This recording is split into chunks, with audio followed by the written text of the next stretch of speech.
Então vamos trabalhar a nossa vontade a partir do quê? Das coisas simples, vigiando o nosso pensamento. Significa que vem pensamento de ódio, de raiva, eu me conhecendo já tiro esse pensamento da minha mente. Porque quando vem esse pensamento, ele nunca vem sozinho. Uma parte dos pensamentos são meus e uma parte dos pensamentos são dos espíritos que eu atraio com o meu comportamento, com minha fala e com o meu pensamento. Os espíritos ouvem o que a gente está pensando e eles são atraídos como mosca no mel. Eles são atraídos para o que a gente está pensando. Então, para que a gente tenha bons pensamentos, bons acompanhantes, é necessário vigiar o pensamento, vigiar a boca, vigiar o comportamento. Compreendi que a beleza ainda é objeto de atenção, mesmo do outro lado da vida. Pessoas desequilibradas, doentes, apresentam um corpo descuidado. Pessoas equilibradas, saudáveis, cuidam da aparência de forma natural. O que está fazendo? Perguntei para o meu próprio espanto. Que ousadia! Ela me falou indignada. Como ousa falar comigo? Mandarei prendê-lo após você receber bastonadas nos pés. Engoli seco e depois falei. Não queria importuná-la, mas fiquei curioso. Eu nunca tinha falado com um fantasma. Fantasma eu? Eu não sou um fantasma. Como o senhor se atreve a se dirigir a mim sem a presença de meu pai? Eu estou bem viva.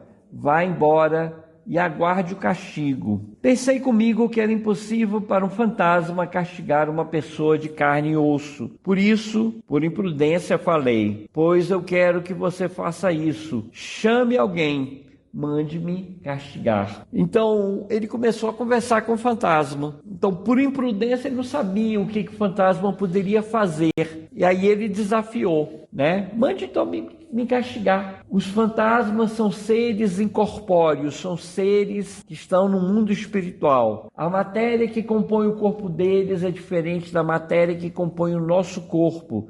Tanto é que eles atravessam uma parede. Teoricamente, eles não podem nos fazer mal, a não ser no nosso pensamento, a não ser nos dando uma intuição, uma impressão, uma obsessão em nossa mente para que hajamos errado, para que sigamos o mau caminho. Porém, existem alguns espíritos que são tão terra a terra, tão materiais, que eles praticamente se materializam. Eles ficam corpóreos, a ponto de serem vistos. Espíritos já foram vistos em diversos países, em diversas épocas. São registrados pela Igreja Católica, pela Igreja Protestante, pelos espíritas, pelos ateus. Houve materializações, fenômenos físicos em todos os lugares. Espíritos que têm mais matéria, significa que são mais materiais. Alguns deles têm a propriedade de nos trazer doenças. Então, estando na presença de um espírito que morreu, por exemplo, do coração, e ele se acerca de nós, se aproxima de nós, não é que vamos ter um problema de coração, porque a doença deles não passa para nós, mas a impressão da sensação do dor de coração pode passar deles para nós, a impressão. E essa impressão é tão forte que a gente pode sentir um mal-estar, pode sentir dor de cabeça, pode sentir enjoo. Quem está nos influenciando não é o nosso corpo, mas os espíritos. E aí a pessoa chega no médico: doutor, eu estou com isso e com aquilo. E o médico faz exames e não acha absolutamente nada. E faz mais exames e não encontra coisa nenhuma. Porque o mal não está no corpo físico, mas o mal está no espírito, no pensamento. Freud se transformou em famoso, se transformou em um homem famoso justamente por isso, porque ele descobriu que existem fatores mentais, traumas mentais que podem causar doenças. E ele estudou a histeria de mulheres que ficavam cegas, mulheres que ficavam paralíticas, mas chegava um médico, o Dr. Charcot, e as hipnotizava. E a cega começava a ver, e a paralítica começava a se movimentar, mostrando que não havia lesão nem nas pernas nem nos olhos. Qual era a razão para aquele desequilíbrio? A razão encontrada por Freud era a razão psicológica, a razão mental. A razão que a gente explica no Espiritismo é a razão espiritual. Nós temos o lado emocional que afeta a nossa saúde, isso é uma verdade. Porém, esse lado emocional também é afetado pela influência dos espíritos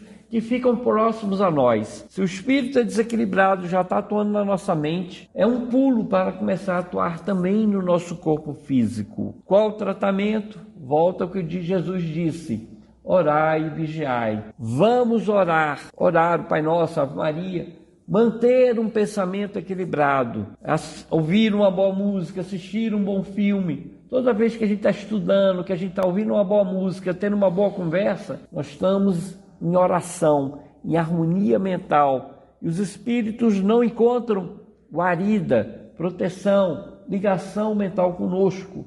E aí eles não podem nos influenciar. E toda vez que a gente está direcionado para o bem, trabalha para o bem, nós atraímos aos bons espíritos e ele nos protege. E ele faz com que os maus se afastem.